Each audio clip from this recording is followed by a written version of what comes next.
Very actually interesting / beneficial topic. We have Imam Azhar Subedar here, alhamdulillah, from Texas. Imam for a very long time, worked in this community for a very long time as well. And so we're blessed to have him at the masjid, alhamdulillah. And he is a very active person in different types of social services, dealing with familial and marital and all kinds of other issues which people generally need an arbitrator, a third party, some sort of help, whether that's from a counselor or an imam or someone else. So our topic is breaking the stigma related to mental health, and that's a very important topic, and it's just basically coming to terms with understanding that it is important for us to also focus on our mental health. And in that understanding what mental health is, as well as its place within the realm of Islam, because us as Muslims, we look to everything as where it falls in our deen, in our religion. So we want to understand as well, where does mental health and mental wellness and care and all this stuff, where does it fall in our deen as well? So inshallah, we're gonna have some interactive Q&A as well for you guys later. But for now, we'll have a short talk by Imam Azhar, inshallah, and by myself as well. Just before we start with the main talk, we'll just make a short dua.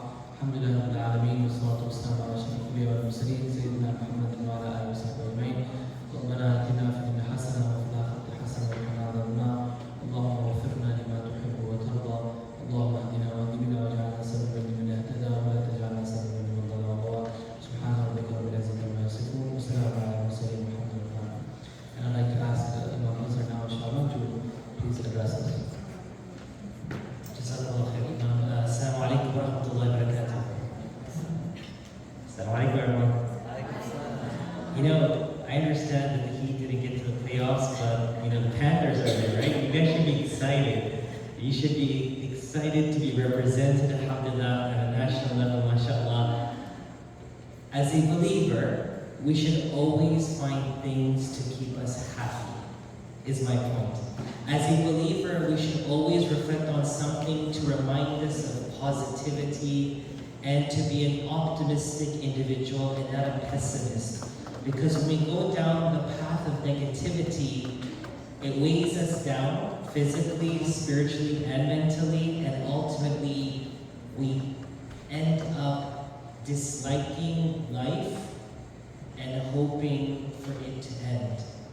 So brothers and sisters and children in Islam, tonight's discussion isn't about changing your minds, selling a product, or convincing you that you have a problem. Rather, it's an evaluation and assessment opportunity for us to realize the blessings and beauties of Islam that Allah has bestowed upon us. Everyone say Alhamdulillah. I want to hear that loudly. Alhamdulillah. It doesn't matter what your situation is in life currently, what it is today, what it was yesterday, or what you dread it to be tomorrow. At all times and at all circumstances, what do we say, everyone? Alhamdulillah. Once we realize the beauty of Islam and what Islam facilitates and provides to me as a Muslim, I can assess my life as to how close it is or how far it is from that reality. I pray to Allah subhanahu wa ta'ala, He grants us all the tawfiq, the ability, the strength, and the determination to align ourselves, our physical, spiritual, and mental well-being with the teachings of our Islam. Ameen ya Rabbil Alameen. My brothers and sisters in Islam, the sad reality is in today's world, we are driven by studies and statistics alone. And again, I'm not writing off studies and statistics. They're great, they're important, they give us perspective and understanding. But truth be told, it's until a study comes out that I feel determined to back something. For example, a study says that XYZ is good, then I'll be like, hey, that's really good. Or XYZ is bad, and the studies and the numbers show it overwhelmingly a bad thing, that I would then consider for myself, this is a bad thing. But until then, based on the world that we have created through our actions or inactions, that's kind of the norm. Yes or no? Yes or no? Yeah? Okay, and I'll tell you this, why am I saying this? Because there are things that our Allah subhanahu wa ta'ala and our Habib Muhammad al-Mustafa sallallahu alayhi wa sallam said years ago, over 1,000 years ago in the Holy Quran, in the hadith of our Nabi sallallahu alayhi wa sallam. But when we look at those teachings and practices and lifestyle, many of us either outright say that's like outdated, or we feel internally that doesn't suit today's world. And in both of these, the loss isn't Islam's, the loss is ours. However, there's a silver lining. And that silver lining is that there may be circumstances in our life that will push us towards those teachings once more, so that we can firsthand witness the benefits of our Islam and thereby be grateful for what Allah has given us. Are you all with me on this? So how to eat, how much to eat, when to sleep, how long to sleep, how to mourn, how to grieve, how to smile, how to enjoy, how to process, how to walk, how to interact, how to engage, how to resolve your disputes, and how to initiate new relationships are all taught by our Nabi sallallahu alaihi wasallam. But when we derail ourselves from those teachings, or we are derailed from those teachings from other reasons, by other reasons, we see that impact on us psychologically, physically, and emotionally start to occur. And as that occurs, we must realize that there's something not right. For example, we all have cell phones, yes or no? Everyone's got a smartphone, yes or no? Except for the kids, inshallah, I hope they don't have. But if you have the smartphone and it starts overheating, or the battery starts draining for no reason, you're gonna pause and see what's going on with this phone. And you're gonna go into its settings, and you're gonna do a diagnostics, and you're gonna figure out which app is draining this cell phone of mine. And if you're unable to figure it out, you're gonna go to someone to figure it out for you. Yes or no? Give him, yes or no, right? Because your entire life revolves around your cell phone. Something similar happened to me with my laptop. I downloaded a software that I needed to process a document, and I forgot to remove it, and I realized that my battery that would last for an entire day easily was draining in less than an hour. And what baffled me, and I was like, I'm ready to go to whatever lengths I need to go to figure this out. And then it came to my mind that there was a software, I needed to remove it, and upon doing so, things got better. If you know what I'm saying from the angle of a cell phone, a smartphone, a car, a vehicle, or anything else, when's the last time you made that level of determination and assessment of yourself?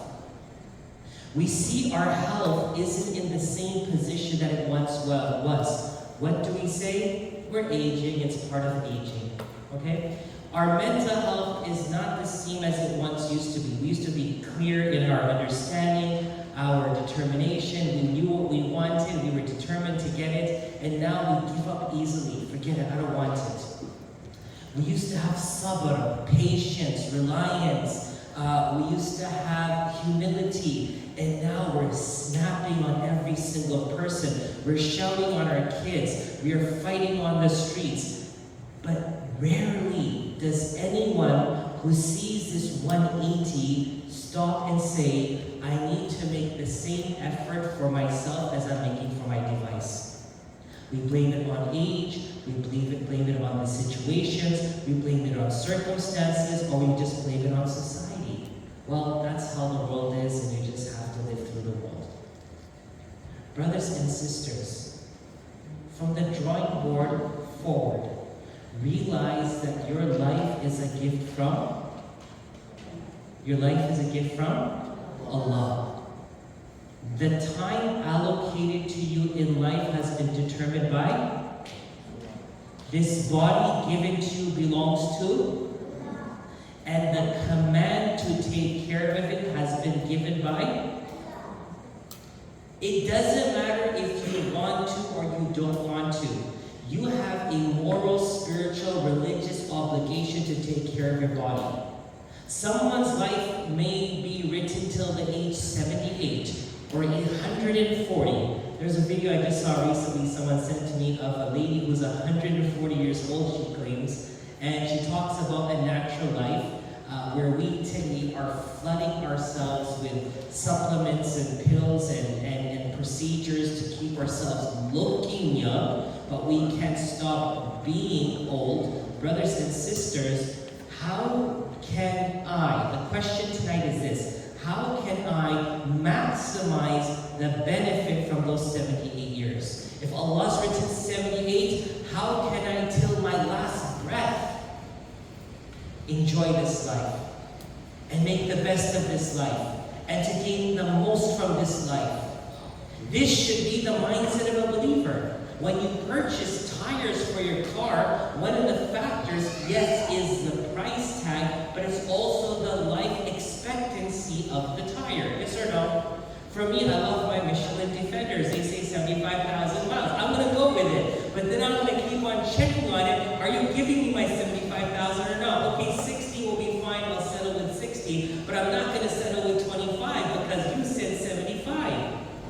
When we want our cars to last, our tires to last, the food expectancy to be what is written, you don't want to open your fridge tomorrow morning to make pancakes and see that the milk that was supposed to expire on Monday has already expired. Would you like that, yes or no? Because you're not going to go in your pajamas to 7-Eleven or Publix and purchase another gallon of milk. So as we expect from the world and from the things of the world, what has happened to us that we don't expect the same from ourselves? Why are we giving up so readily? Why are we giving in so readily? Why have we just become annoyed by life and that we just don't want anything from life? We're on the drawing board right now.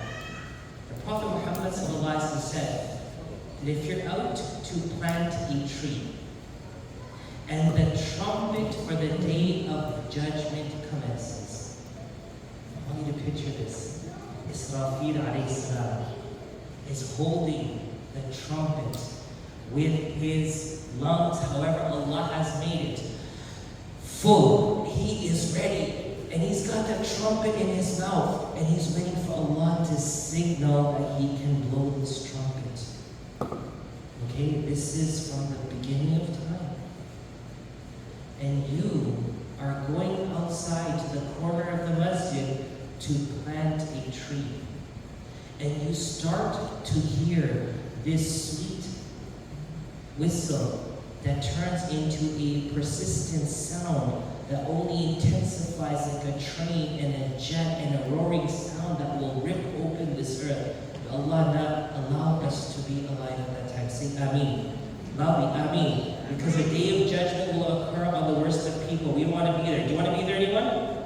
No, right? So we don't want to be there. May Allah protect us from that time. Ameen. So, the Prophet ﷺ is giving an instruction. When you're out there and about to plant it and the trumpet has started its effect, plant the tree. For what is my question? For what? Because you're not going to get nothing from it. Forget getting something from it, you're not even going to see it grow. Forget seeing it grow, you're not even going to see the fruits of it. Why are you commanded in your Islam to plant that seed or to plant that bush, whatever it is for it to grow? It's because Allah wants you to do what you're supposed to do and not fixate on what you anticipate or wish that He does. One of the prime reasons that we feel demoralized and we feel a sense of disconnect from reality, and and we readily give up is because we feel we control the outcome of things. And our deen teaches us from the drawing board, you don't control the outcomes. It's not in your hand, it's in whose hand? Allah. But until then, you keep doing what you're supposed to do, irrespective of how people perceive it, receive it, acknowledge it, honor it, dishonor it, honor you or ridicule you, you're going to keep on doing it. So this is what our deen teaches. Moving to a second teaching of our deen. A second teaching of our deen is that this body, this time, this health is an amana. You must take care of it. The question is, how do I know I'm taking care of my body? Let's make a quick assessment. You know your life more than I do, and I'm not here to tell you, but I ask you, if your kitchen counter is piling up slowly with supplements, if your bathroom vanity counter is piling up with creams and everything else, if the machines in your house are more than the ones in your kitchen, your elliptical, your treadmill, your bicycle, your... What else is out there, guys? Could you help me here, please? Huh? What else is out there? Your office has been converted into a personal gym. And when you're not happy with that, you go to LA Fitness and get a membership.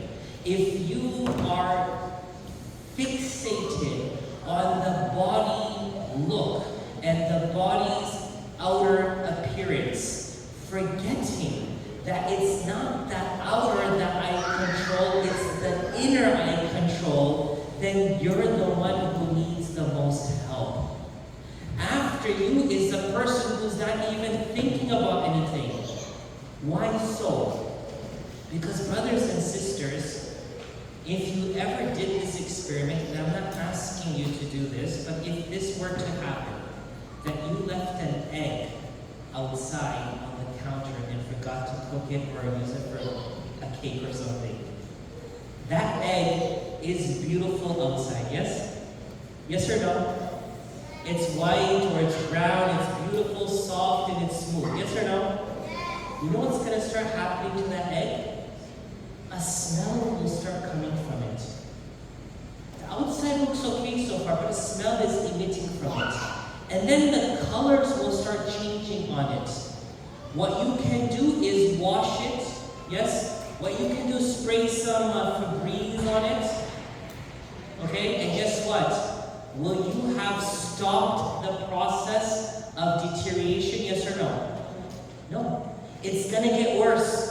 And with the passing of days, it's going to get even worse. And here you are spending time and effort and money on the shell of the egg, forgetting that you removed the egg from its environment. Its internal is dying and its external is showing it. In today's world, the biggest money is in healthcare, in supplements, in creams. This cream will remove the dark spots under your eye. This cream will make your eyelashes grow. This spray will help men grow their hair once more. This will do this and that will do that. And people throw money without asking. But what did Allah subhanahu wa ta'ala say? Ala bidhikrillahi tatma'innul qulub. That if you want to find yourself age with humility and age with honor, the first thing a person of spirituality realizes, you can't stop the aging process. The first thing. وَمَنْ نُعَمِّرْهُ نُنَكِّسْهُ في الروح في العقل في الخلق. In the creation, you're going to turn. But you know what Islam teaches? That health begins from inside and continues to emit its beauty outside. The nur, the light, the beauty, the humility comes from the inside, not the out.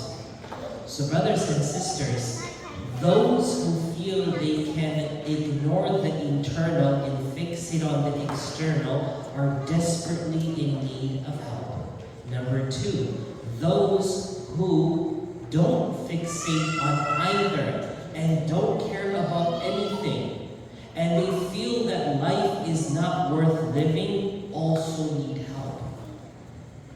And that is what we are here to help ourselves realize, that having a problem or circumstance is okay. What is it, everyone? Okay. Facing a difficulty in life is, everyone, okay. Confronting it and getting help from someone is okay. But letting it stay, letting it last, letting it change your life is not okay. So, in light of this point, our Nabi Sallallahu Alaihi Wasallam and our Deen of Islam has taught you the example and word.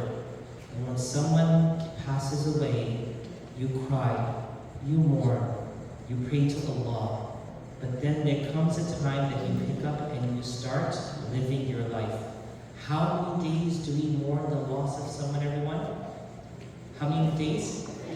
3. And how much does a wife mourn the loss of her husband?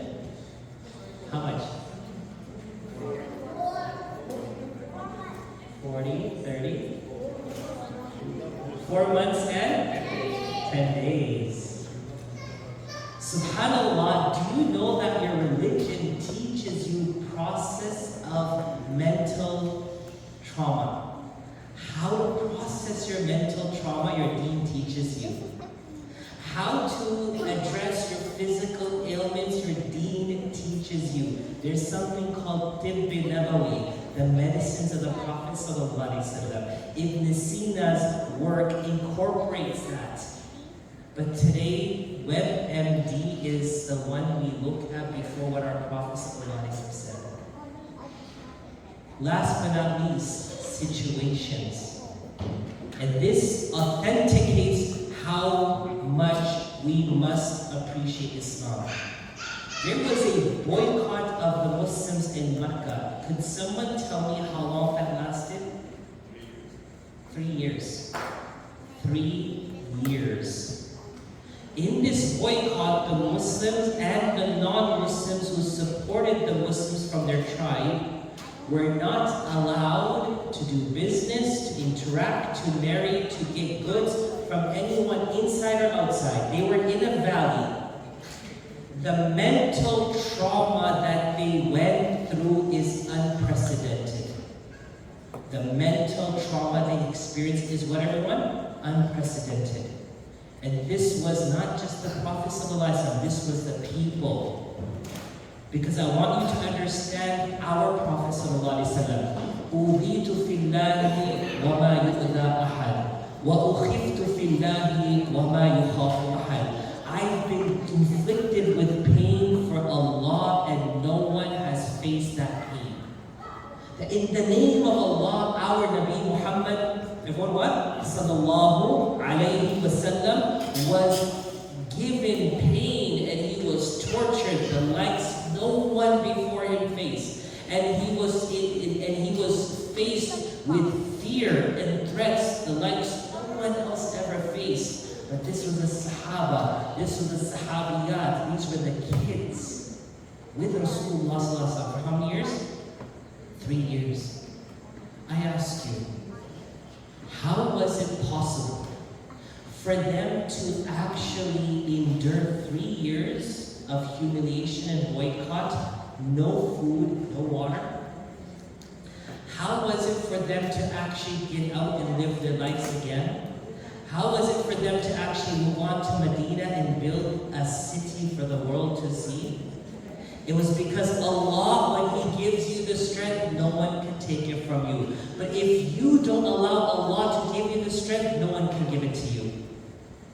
أَلَا بِذِكْرِ اللَّهِ تَطْمَئِنُّ الْقُلُوبُ is a testament. Allah is challenging my brothers and sisters. Go find peace where you think peace is. Go travel the world from your Cancun to the Bahamas and everywhere else and tell me when you could sleep one night of peace. Without Allah, there is no peace. Allah is challenging. Let it be known, it's only with Allah's remembrance that you will find peace. So when the people who follow Islam and embrace Islam and made Islam their life, they were the ones who were able to balance their mental, physical, spiritual well-being according to the teachings of the Deen, because Islam gave everything to protect you, to prevent you from those things, and to cure you from those ailments. Now, coming to the time we live in, brothers and sisters, it's easy to say we must turn to Allah, and we must remember Allah, and we must do things in accordance to the way of Rasulullah sallallahu alaihi wasallam. There is a process, there is a time, and there is the need of an environment.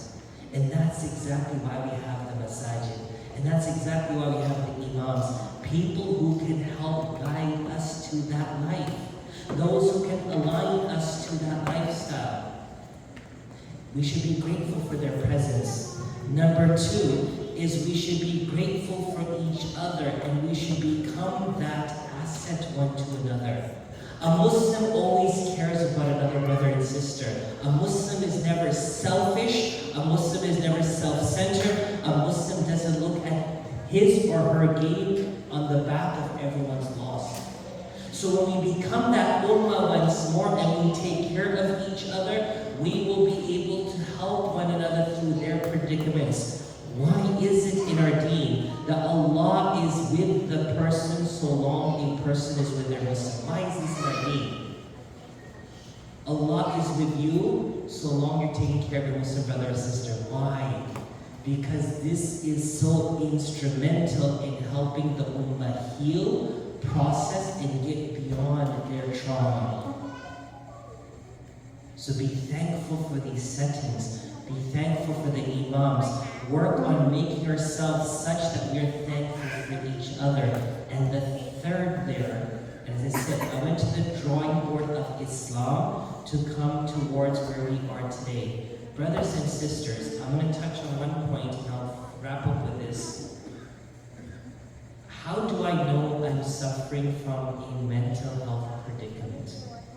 How do I know that I am being bogged down because of a mental health reason?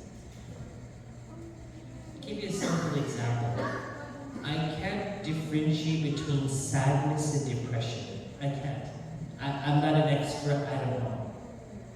The basics are this. Sadness is a phase in a moment in a person's life that's a result of something that happens. The Prophet Muhammad's son Ibrahim passed. He held him, and what did he do? He cried. He wrapped him up and he took him and he buried him. Crying is part of being human. Processing is part of being human.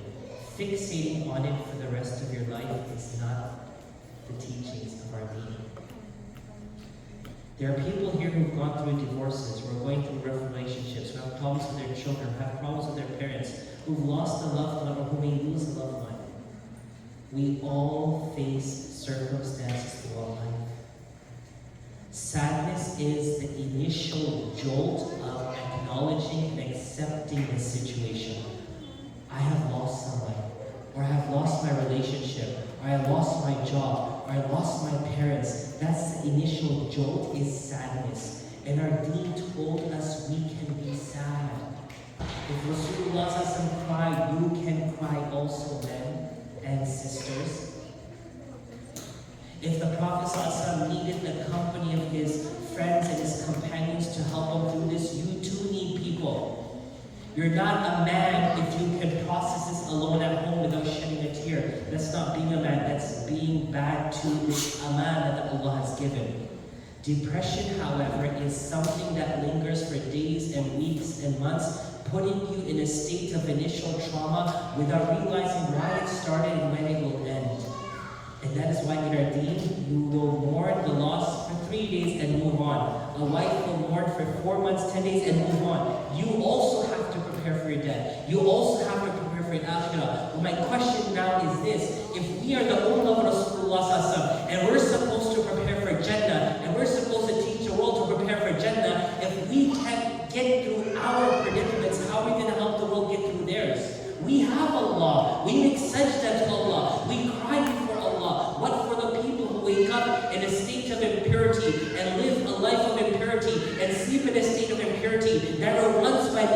bowing their head to Allah, what's their situation?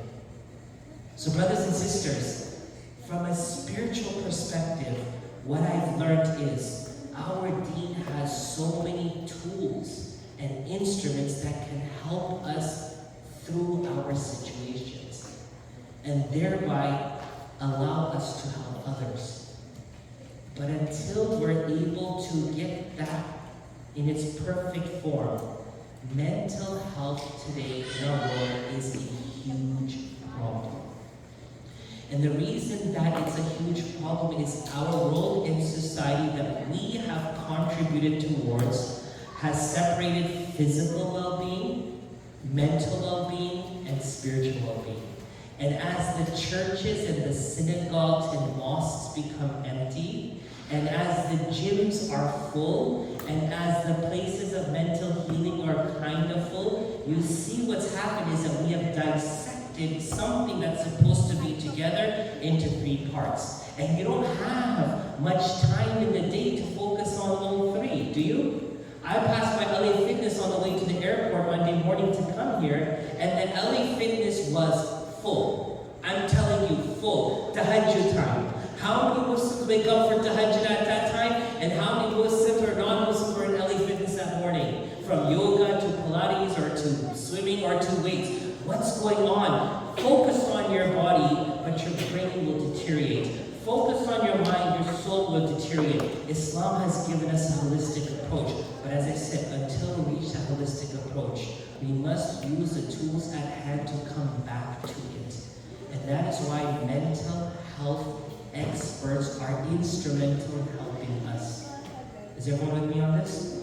And that is why, alhamdulillah, I want to say alhamdulillah, Allah has blessed you all and us all here in South Florida with not only the South Florida Muslim Federation, but with this amazing initiative led by our Uncle Yunus, mashallah, who is instrumental, the pioneer of this. May Allah bless you, Uncle Yunus. Everyone say Ameen. And may Allah bless his efforts and increase him in goodness. Ameen. This initiative today has gone leaps and bounds.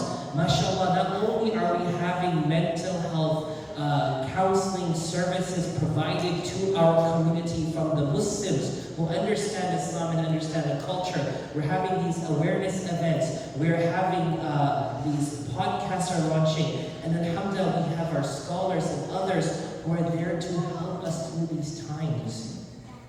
Brothers and sisters, there's always an initial phase to trauma, and if we don't address that initial trauma, it then becomes permanent. In closing, Allah gave you this life. It's a trust. It doesn't belong to you. You need to maximize its benefit till the moment you die. How can I do that? That's what we're here tonight to start the conversation. May Allah subhanahu wa ta'ala help us all. May Allah give us all strength. May Allah give us all patience. May Allah grant us all reliance. May Allah give us the determination and the stability and the foresight to get through where we are so that we can be where we need to be and so that we can help the ummah to get to where they need to get. Ameen ya Rabbal Alameen. Imam, a few words from you, I'm so sorry.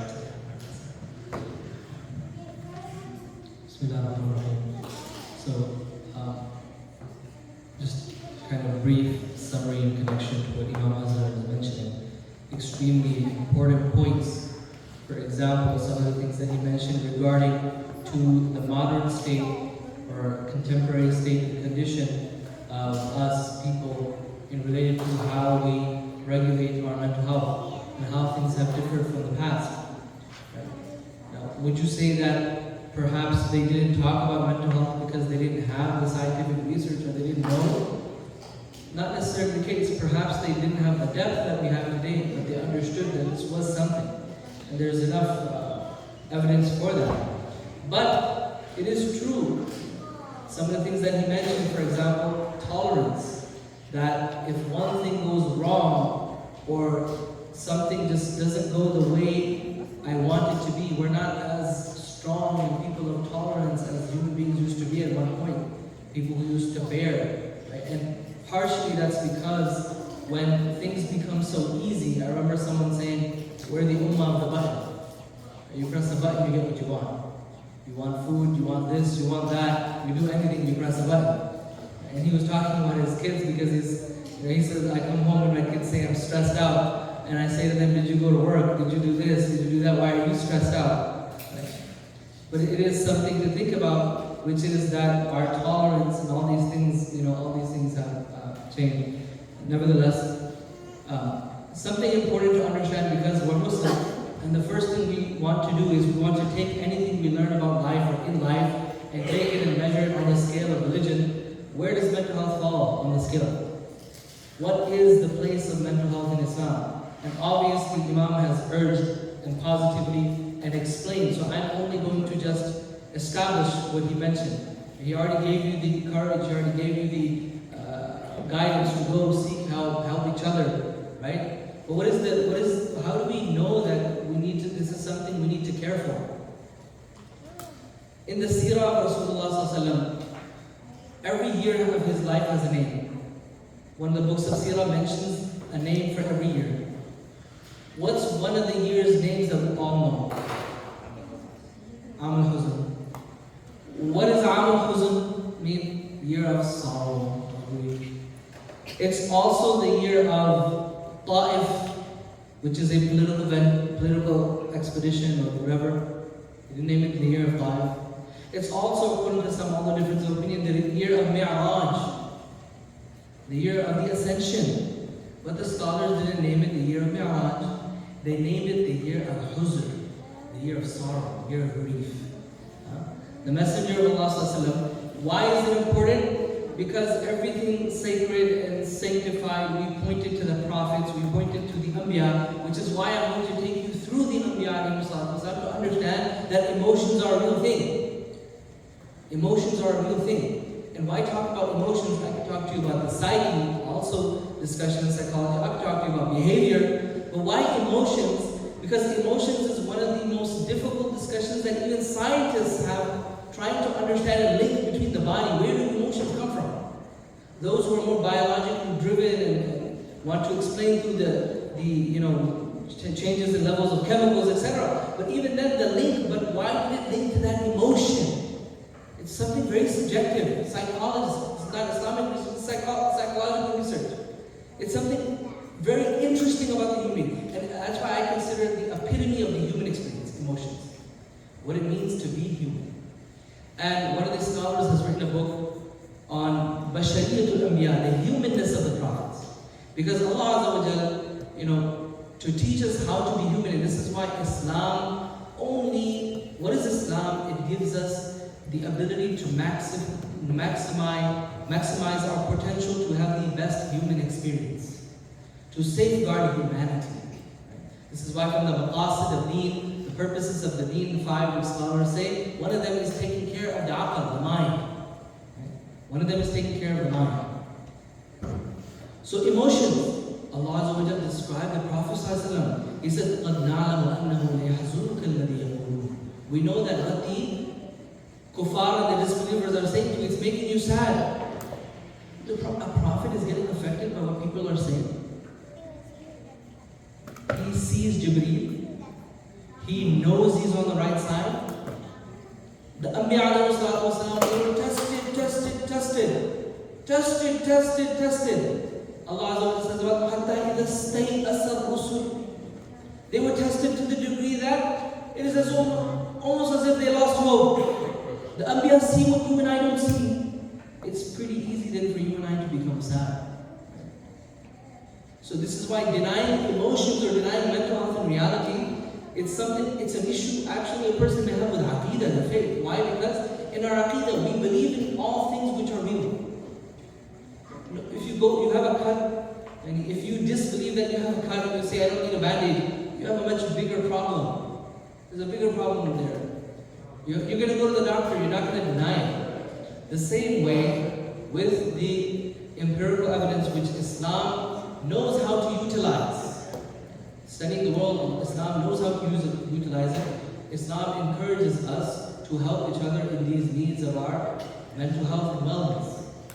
And as Imam was mentioning, and I'll conclude with that Islam has a very holistic approach, an extremely holistic approach. And the way I want you to picture it is like, I always forget the name, but you have a Venn diagram, which is 2 circles, and then you have the 3 diagram, which is 3 circles, right? So all those circles meet somewhere in the middle. One circle is your body, the other circle is your mind, and the other circle is your ruh, which your mental health therapist who is not a Muslim is not going to talk to you about. Which is why we need Muslim therapists, and we need Muslim people. We have many. And believe it or not, the same way you should go to a Muslim therapist before you consider any other therapist, you should go to a Muslim doctor before you go to any other doctor. Islam has this effect on every field and every sense. Nonetheless, I had a chart. I remember there was a study done on the emotions mentioned in the Quran, and you'd be shocked how many different emotions. And the Arabic language was very beautiful in the way it captured every emotion, how it's different. So much talk on emotions. Islam is built on love. Love is one of the strongest emotions. If you don't know love, it's like you don't know what it means to feel. Love is one of the strongest emotions. So, for that reason, my dear gathering, respected gathering, it's extremely important to understand that Islam does not say no. Islam is not superstitious. Islam doesn't just say, nor does any imam just say, you have an issue which you cannot solve, so that's the jinn, which very commonly we do, right? Oh, he's probably like, there was a time when people had like, physical body illnesses, but because they didn't have the knowledge to understand, well, it's probably a jinn. Why? Because if we can't find something to explain, then we use the most impossible or difficult thing to use, and we try to use that to explain. If you have a condition, you go to your imam as well. And the imam actually holds a very important position. And there's a book, again, we don't have time to go into it, but what the role of the imam is in a Muslim's counsel, in a Muslim's counseling in their life. But you need help. That's the point. And reaching out for help is the right thing to do. And there's nothing wrong with that. The same way you reach out for help for your body, the same way you reach out for help, inshallah, hopefully for your iman, the same way you should be reaching out for help when you have difficult times in life, right? Which is all natural. It's something we all share. No matter how young you are, no matter how old you are, this is all part of the beauty of the human experience, right? No matter how young you are, and no matter how old you are, you feel emotions. Those emotions remind you of things in the past. Remember Yaqub alayhi salatu wasalam? He cried so much he lost his eyesight. The prophets, they went through emotions. They went through anger. Even anger, they got angry. How they displayed their anger is different. But they got angry, they got sad, they got happy. All of these emotions, they had this experience. So Islam wants you to balance that experience. How to have a balanced and healthy experience. And with that, I'll ask Imam Azhar to conclude this session, inshallah, with some conclusive remarks and a dua, inshallah.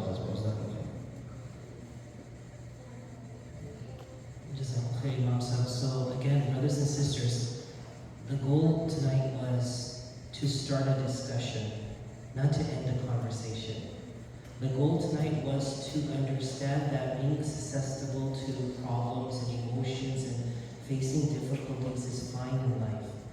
Allah tests those who He loves. So if you feel you're being tested and you're being pushed to a limit, there's only one explanation. What is it? Allah loves you. إِذَا أَحَبَّ اللَّهُ قَوْمًا ابْتَلَاهُمْ. If Allah loves a people, He tests them. I ask you, why are the brothers and sisters and children and adults of Palestine not giving up? Because they have their iman, they have their Allah, and Allah is testing them and they're staying to it. Remember, they are in a better situation than we are because their faith is holding them. So, the South Florida Muslim Federation, in short, is an umbrella organization of 32 plus organizations here in South Florida. We're not a masjid, we're not a body, we are the umbrella that's trying to bring together all these institutes and masajid and schools and organizations and their followers and their congregants so that we can do three things: unite, empower, and serve. Our unity is not possible until we are stable. And that is why Mental health is an amazing program that we are providing. To learn more, go to flmmh.com, which is FloridaMuslimMentalHealth.com. The first of its kind mental health portal here in Florida to provide us with the resources, and it's still growing in a sense of how it's being used. Number 2, we have these programs. Number 3, as you will see from the table, we have an upcoming matrimonial event on the 22nd of June, inshallah, because we realize that if people are not whole in their life, they cannot be complete in their efforts in society. So if you know anyone who's single and looking for a spouse, irrespective if they're married before or not, young or old, sign up for this event. We are here to help the community help themselves, because only then we will unite. When we're united, we will empower each other with the tools and the resources we need so that we can serve the Ummah of Rasulullah Sallallahu Alaihi Wasallam. Brothers and sisters, Adhan is being called, and we're ending with this. The program isn't over. Inshallah, after Maghrib prayer, there's going to be food, inshallah, and alongside that, 2 things will happen. There will be a Kahoot session where we're going to ask you questions that you can answer on the phone, very simple questions, and we'll see the statistics in front of us to give us a general understanding of where we stand on this issue. Number 2, we will be open for Q&A from you all. Alhamdulillah, Imam Zayd, mashallah, is very unique, mashallah, with his Islamic knowledge and also his pursuit of the mental health field. Alhamdulillah, I've been a pastoral counselor for 17, 18 years, so alhamdulillah, we want to sit together and answer your questions, inshallah. Till then, we pray to Allah subhanahu wa ta'ala. Oh Allah, guide our hearts. Oh Allah, we ask you to purify our hearts and to remove the fog from our minds and from our bodies. Oh Allah, whatever we face was your will. Whatever we do for it will be with your permission. Oh Allah, we ask you to help us process our trauma with patience and ihsan. Oh Allah, we ask you to help us rise above our problems so that we can be helpful and instrumental in helping the Ummah of Rasulullah with their problems. Oh Allah, we beg you and we beseech you to unite our resolve, unite our determination and goal, so that we can strive together as a collective body to gain your Jannah and the highest Jannah, Ya Allah, and to help the entire humanity reach Jannah, Ya Allah. Oh Allah, we are weak. Oh Allah, we have committed our sins. Oh Allah, we have our flaws and faults. Oh Allah, we ask you on this blessed eve of this night of Friday, as the sun sets, oh Allah, you forgive all our sins. Oh Allah, you pardon all our mistakes. Oh Allah, you clear our slate of bad deeds, and that you amplify and double our good deeds. Oh Allah, allow us to stay steadfast on the deen and to be punctual on our prayers. Oh Allah, allow us to be amongst those who resort to your remembrance at the first instance and at the end of everything that has happened. Oh Allah, you accept us and accept from us. Allahumma rabbana taqabbal minna innaka antas samiul alim. وتب علينا إنك أنت التواب الرحيم وصلى الله تعالى وسلم على سيدنا محمد وعلى آله وصحبه أجمعين برحمتك يا أرحم. So inshallah, as it's announced, we're going to pray. We come back here, we have dinner, we have our Kahoot, and we have our Q&A, inshallah. If you want to learn more about the Federation or the matrimonial event on your way back from Maghrib, you stop by this table, inshallah, and pick up the flyers. Last, if you did not sign in when you came, please do sign in. It's very important for us. Jazakumullah khair.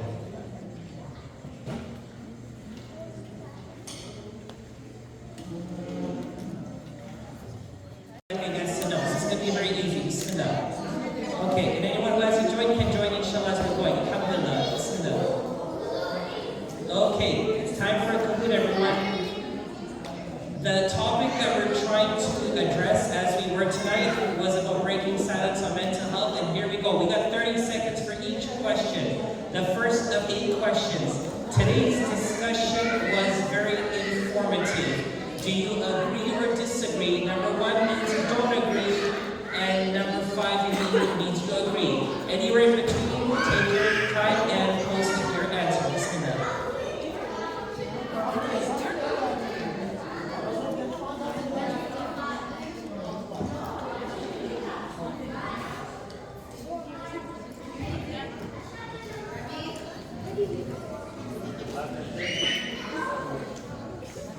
Okay, we got that question done. Now we're moving on. 25 answers submitted. Great.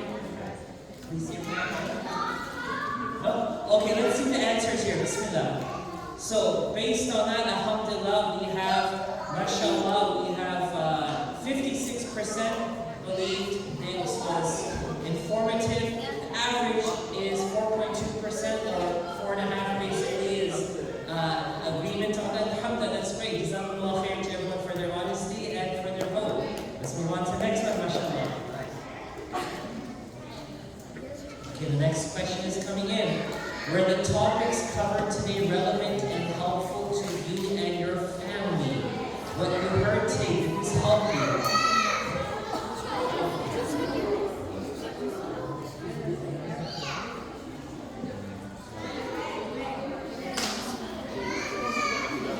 Okay, we have a technical glitch. I think we can...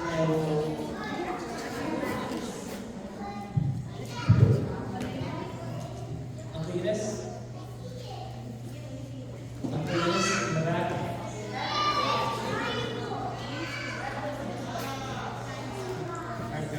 We're going to do that again. We're going to do that again. Okay, here we go. Can we do that again? Are we good? Is that good? Okay, we got 20. That's fine, mashallah. Everyone's there. Alhamdulillah, we can see that for the most part it was helpful. Alhamdulillah. Move on to the next one. The third question, everybody, look on the screen. Do you feel more confident to support yourself and your family members who may be experiencing mental health? Yes or no? Blue is no, red is yes. We got 30 seconds going down to 15, and we have 15 seconds remaining.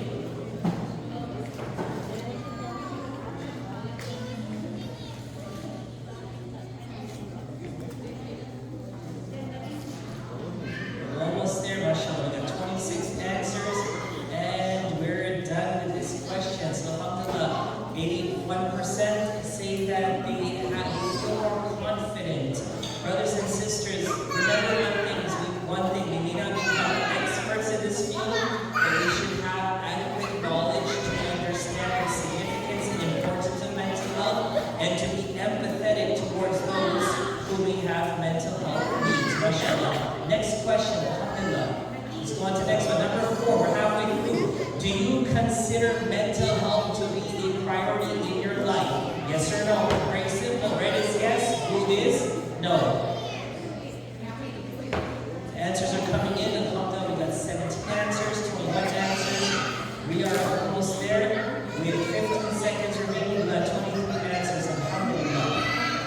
We're going to let the clock expire. If there's anyone else that wants to submit their answer, they can do so in the next 3, 2, 1, and here we go. So the answer, what we see here is again, it's 88-13. A high priority of people, mashallah, consider mental health to be important, which is great because, brothers and sisters, as we talked about, looking holistically, your mental health is important. Alhamdulillah. We'll move on to the next question. Down to the final 3 here, or final 4, sorry. Have you been to a mental health therapist or a counselor before? Have you been to someone before who's a mental health expert or a counselor? Red is yes, blue is no. Again, everything is, it's confidential, your names don't come out. The polling and the numbers do, which help us understand. Keep in mind, we have mental health experts here with us tonight, and I hope that this is helping all of us so we can better serve you, the community. With 4 seconds remaining, we got 24 answers, and it's up. Let's look at the answers. So, alhamdulillah, we'll see here. This is interesting. 38% have been to someone before, and 63 have not. Brothers and sisters, remember one thing. It's okay to go to someone for help. As you go to the imam, you go to your parents, you go to your friends. Remember, going to a mental health expert is perfectly fine. It doesn't mean your iman is low. It doesn't mean you're a bad person. So let's keep that in mind. Alhamdulillah, this is great insight. We go down to the next question, number 6. Question number 6. If you haven't reached out for help before, and following today's discussion, would you consider that? So this is a very specific question. If you haven't gone to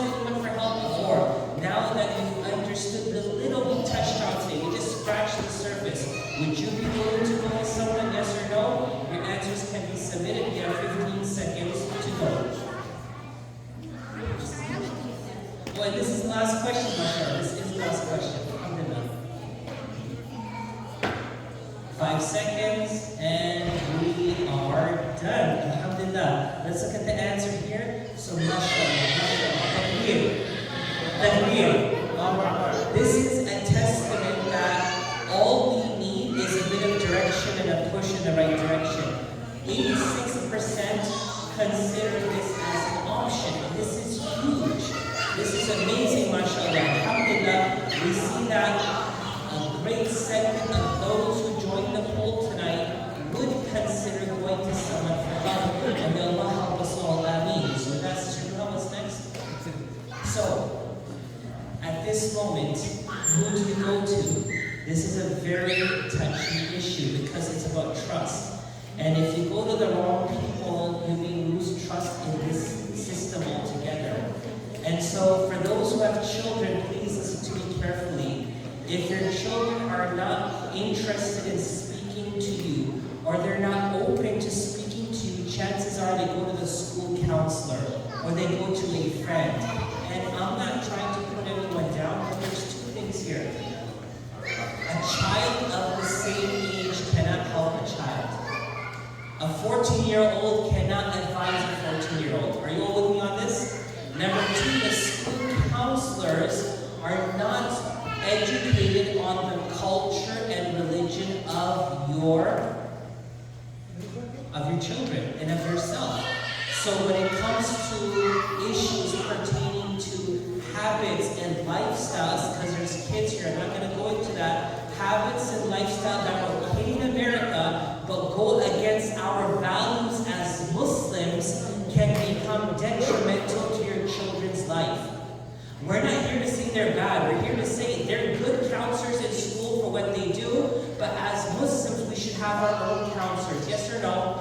Those who know our deen, those who know our Islam, those who understand our culture. And that is why, if you keep this website handy, it's very simple. FLMMH.com, which stands for Florida Muslim Mental Health. Go onto that portal, inshallah, and just browse through how many amazing brothers and sisters we have in our neck of the woods that are experts in this field. They are the ones who can help us in our families. What we're trying to do from here is to continue creating awareness in the community, sharing these resources with all of us so we all can benefit from one another. Does that make sense, everyone? Yes or no? So FLMMH, simple. Get that website down, share it on your WhatsApp groups, share it with your children and your families. Who knows, when we need someone to go to, we will at least know where to go to, inshallah. And last but not least, here as we conclude and open for questions, we really want to say Jazakumullah khair to all of you, from mashallah, Jamaatul Muttaqeen, Imam Sam, Imam Zaid, Uncle Yunus, and Friends of Humanity for the food, to the volunteers, and all of you for attending tonight. Remember, it's a difficult discussion to have about mental health, but it's a discussion that's long overdue. So with that, alhamdulillah, we want to thank you all for being here tonight, and we'll just end in 5 minutes, and we'll end after asking you what we promised. Is there anyone here that has a question? Is there anyone here that wants to open up and ask a question pertaining to tonight's program or anything in that area? Does anyone have a question tonight? You can put your hands up. We'd love to answer your question, inshallah. There's a sister who has a question, okay?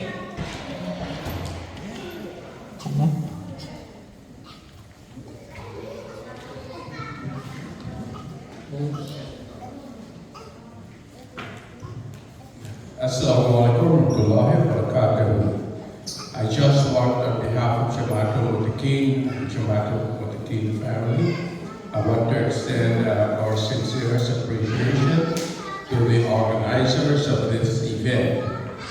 I took time off to come to support it and to encourage our people who have attended to make use of the facilities that they offer. Regrettably, I was not able to advertise this program, fact being that I just returned from a trip and I was really under the weather, but I made an effort to come sure if I have advertised it through our advertising communication channel, the attendance would have been substantially more than we have here. My sincere apology, and inshallah, our facility is open for any initiative like this that will help the Muslim community and our Ummah generally. I want to thank you in my humble way, ask Allah subhanahu wa ta'ala to bless all of your effort, your organizers' effort, and for Him to make it easy for all of you so that whatever you do can gain traction in the Muslim community. When all is said and done, every little thing that we contribute to helping our community will go a far way to make us better Muslims. Jazakallah khairan. And beautiful words, and again, we are grateful for your leadership here and all the good work you do. May Allah allow us to continue serving His deen and serving His Ummah. Ameen, inshallah.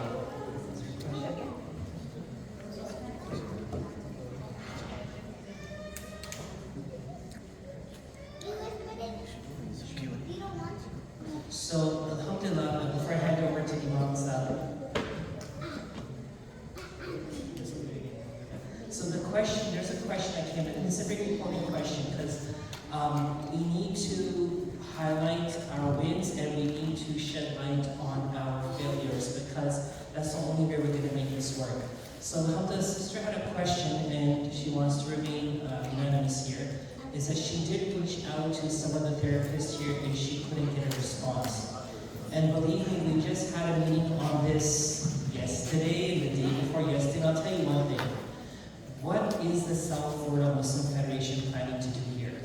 Our goal is merely connecting dots, connecting community and resources together, connecting businesses and customers together. Mind you, this weekend we're launching our business portal. Over 400 Muslim businesses will launch on our business portal, inshallah, South Florida. That you can go to halal restaurants, Muslim-based restaurants and businesses, and by you supporting them, you're supporting each other. And so, alhamdulillah, a lot of work is being done. Granted, we have a long way to go here, but it was strenuous, you can ask Uncle Yunus, to find these Muslim therapists and to then converse with them and to get them to put their names. What we've done really right now is created a directory of who is there. But now to get a robust team that's going to be there for us, we had a long meeting last night, mashallah, and we have great ideas to help connect them with you. So this is work in progress. Uncle Yunus has been working on a referral line. There's a lot of things we need to do. But guess what? That's where you come in. We need your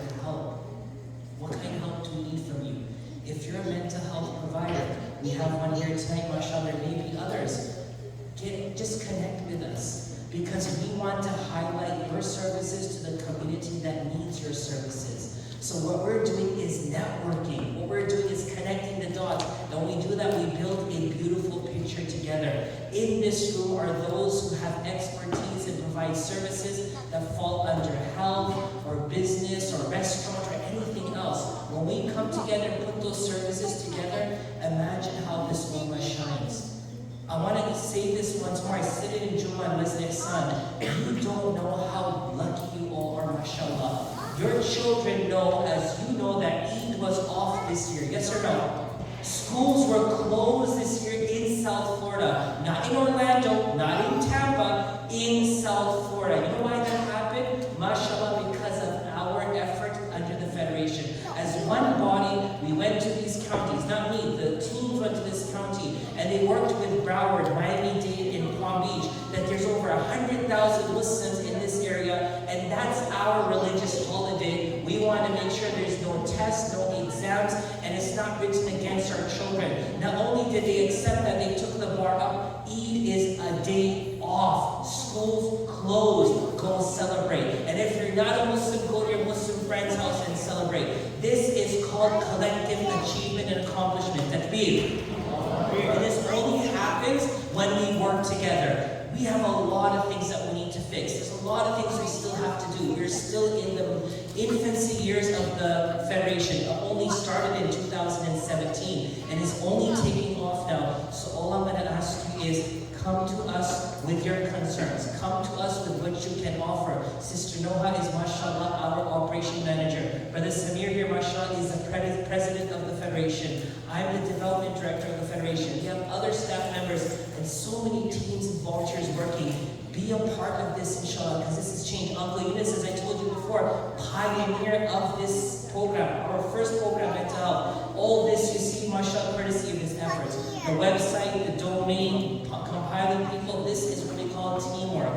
And last but not least, on your way up, if you want, learn how you can financially contribute towards this, because we are out to do amazing things, inshallah. From our conferences to our, inshallah, Monday Islamic cruise to, inshallah, our Muslim Miami Heat basketball night that's only going to get better. We're going to have a halal food festival coming, inshallah, in October. We have the matrimonial services starting up. This is the community empowering the community. Let us get strong together. Let our children be proud being Muslims in South Florida. Let them raise the banner of Islam high in these masjid, that when we're under the ground, they are remembering Allah and being a sadaqah jariyah for us above the ground. May Allah subhanahu wa ta'ala accept from all of you. And again, jazakumullah khairan. I want to just ask Imam Zayd if we can make a small dua for Imam Shafayat.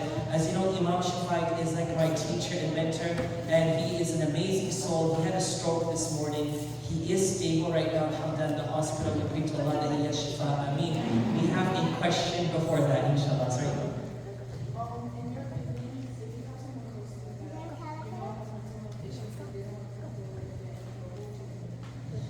It's a great question. Repeat the question. The question is, if there is someone close to you that you know has a mental health issue, and you know they need help but they don't want to get help, what do you do? Haris? Very difficult situation. So Brother Haris, everyone, is a counselor, a licensed professional. He runs Ali's mental health services. So I'm reaching out to him because I want to make sure the people of the field can answer. Haris, could you come here and just answer that?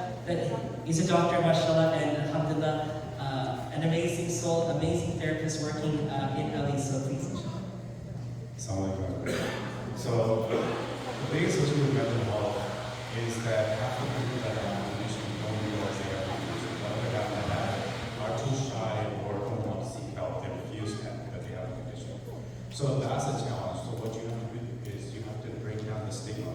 30 years ago, when you looked at our elders, they would not want to talk about their medication, not want to talk about diabetes and hypertension, right?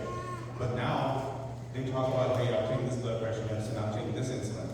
Why? There was a stigma attached 30 years ago. Everybody wanted to say, I'm healthy, I'm macho, I don't take medication. That's how mental health is today. We've got this stigma attached. We have to break down these walls, and we have to make sure we all know that it's okay not to be okay.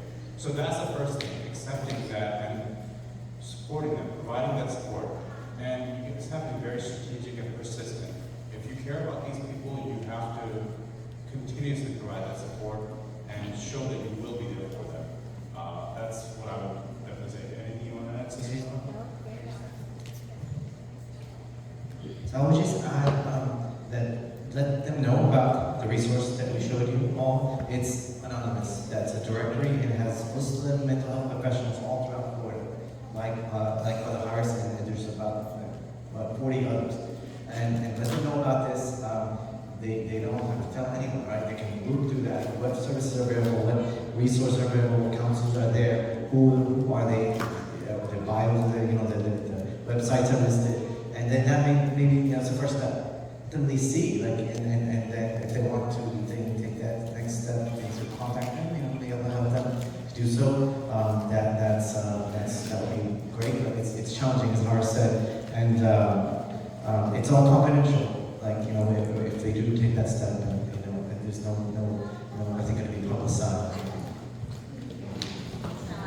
I'm just going to add that, just like we have this beautiful family night tonight, every single month, inshallah, we have a family night focused on really important topics for us. So today was about, talking about mental health. Next month, inshallah, is about active listening, which is something I'm going to be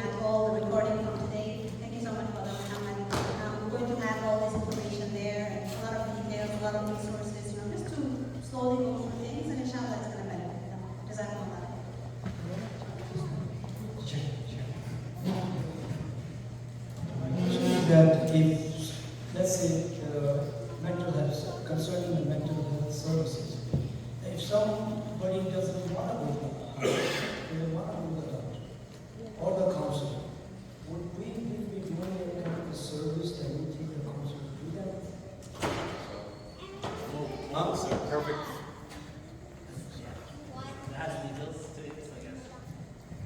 So, once again, breaking down those barriers to seek that healthcare. You know, we have different platforms. The best way to do this would be in person, right? A one-on-one session. But we also have telehealth solutions. Majority of the platforms will help telehealth. So, something where they feel comfortable. You can be there with them in the first session. You build that trust with that counselor and that therapist. And so this way, you help them through the telehealth platform. One more thing I want to share was, you know, we keep on saying Muslim therapists. I have a team of therapists who are Muslim. I'm trying to hire Muslims, I can't get them, right? So just because we don't have Muslim therapists, I just will say that don't limit your care just because the person is not Muslim. At my clinic, Imam Azhar came, he's trained our team. We've had that culture sensitivity training for all of our therapists. I've got a team of 6 therapists. I hired 4 more this month. So we are trying to break down these barriers, trying to resolve this issue. But, you know, to answer your question, telehealth will be my responsibility. One question.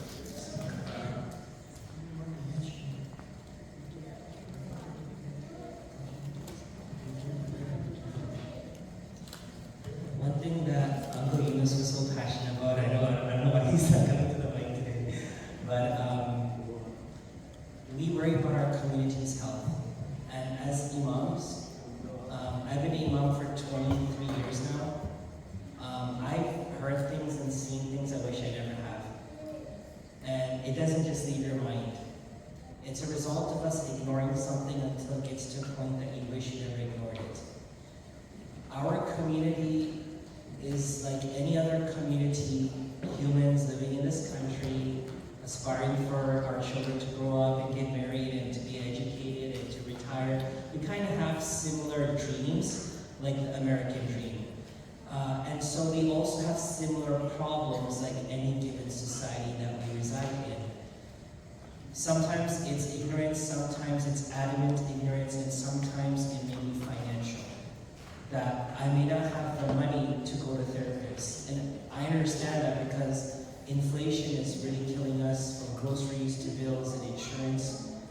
And when this subject came up, because we're talking about building a repertoire where we can tomorrow tap into government grants to help our community, but until then we're still work in progress.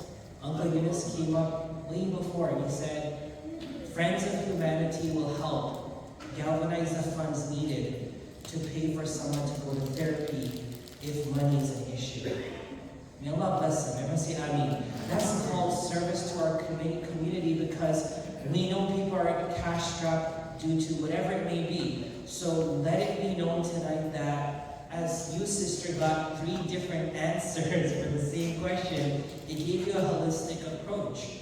And I would add to that empathy and love and dua for the person and not to let them go. Because in our community, when we see the red alarms blaring that this person has a problem, everyone tends to leave them. And we're not supposed to do that. From a spiritual perspective, in addition to what all 3 of them said, is to have empathy and to pray for them and be by their side. But in addition to that, if someone needs help, but they don't have the means, reach out to us, inshallah. You can pick up our email address and our contact information before you leave. We will connect you with the Friends of Humanity who are allocating funds so people can start getting help. And so with that, we have a question? I'm sorry.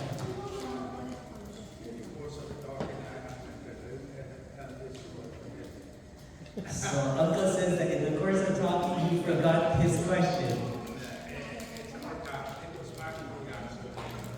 Okay, maybe it was the beautiful fried chicken you ate tonight and rice. Right? You know, it's just all that blood and memories gone down to the stomach right now to digest. It's like we're taking a break right now. 6 boxes left. If anyone's looking at Alhamdulillah. So again, inshallah, there are 6 boxes in the back when you leave. Anyone who wants to take food home, please feel free to do so. Inshallah, Yeah, you got your question? There is normally whether we like it or not. You're obviously against Correct. someone who is perhaps a bit careful with the time. Sure. These records, I assume, are kept confidential. Also, To what extent, knowing, say, like a will be, these records will be accessible to a recruit who is also potential. so this is a beautiful question that knowing the stigma that's attached to this mental health field and anyone who has a mental health illness, what is basically the layers of security preventing access to people's conditions from leaking out, basically, right, to either their employees and stuff. Uncle Eunice, just on the referral line, has been working with multiple attorneys to make sure everything is being done by the book. And number two is these counselors are guided by HIPAA guidelines, civil user license. So when we refer someone, we're not referring someone who's just a someone. These are people who have to follow guidelines, so it's professional across the board. Based on the public case, are these records available to employers? Are these records available, as what counselors here say? The records are not available to their employees. So even if they do a record search, mental issues will not ignore as a red flag. Just like someone's health issues is their business, it's not their employer's business, mental health falls under health. Only if you tell someone about your health conditions should they know, but in our system of health in America, no one has access unless you give them permission. So no one will have access to it, it's not the employees, not anyone else, even if it's a family member, if you haven't given the family member permission, they will have access. Again, HIPAA compliant. Everything that these therapists do is HIPAA compliant. Everything these imams do from a pastoral is also guided by the Quran and Sunnah. It's amana, it's not told.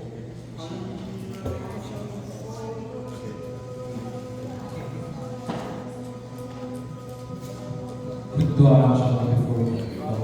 Alhamdulillah, Rabbil Alameen, salatu wassalamu ala Rasulillah, wa hasana, wa la akhirati hasana, wa qina adhaban nar, wa la taqabbal minna innaka antas samiul alim, wa tub alayna innaka antat tawwabur rahim. اللهم اشف مرضانا ومرضى المسلمين، اللهم اشف شفاء كاملا عاجلا يا ارحم الراحمين. Oh Allah, cure all those who are ill in our community, specifically our Imam leader, Imam Shafat. Oh Allah, cure him and grant him ease, Ya Rabbil Alameen. آخر دعوانا أن الحمد لله رب العالمين. سبحان ربك رب العزة عما يصفون وسلام على المرسلين والحمد لله. Please, inshallah, try to do your part of cleaning your tables, inshallah, pick up whatever you have on the table, inshallah.